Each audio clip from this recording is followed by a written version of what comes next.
For today's video guys, tara samahan niyo ako mag-grocery. So, ganito dito guys, ito yung grocery dito. So, mamimili tayo ng gulay. 'Di ba ang lawak ng grocery dito at naka-organize talaga. So, ngayon, yung bibili natin is gulay. So, hanapin natin yung gulay. So, ito na nga guys, nandito na tayo sa gulay section. So, makikita na dito yung mga price ng mga bilihin guys is ganyan lang siya. O, 'di ba? Mura.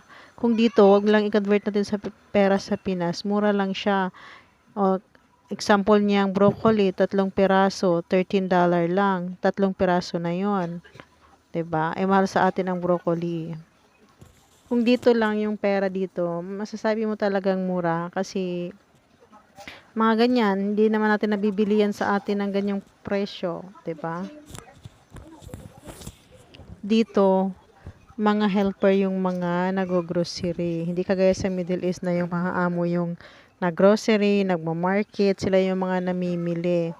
Pero dito, yung mga kongyan or cheche or kasambahay, kami yung mga nagma-market, nagbabudget ng pera at nag-iisip kung ano yung bibilhin para sa lulutuin ng ihahain sa mga amo.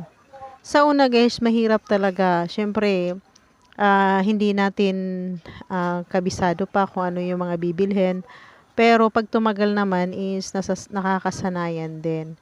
Kaya sa mga nagbabalak mag-abroad dyan, lalo dito sa bansang Hong Kong, so ito na yung example guys. O, paghandaan nyo dahil isa yun sa magiging duties nyo ang mag-grocery, mag-market, at mag-isip ng kung ano yung mga bibilhin para sa lulutuin mo, para sa bahay, at kung magkano yung perang budget na binibigay sa'yo, kung paano mo yun pagkasyahin sa kung ilang katao yung papakainin at ilang beses ka magluto sa isang araw at ano yung mga lulutuin mo.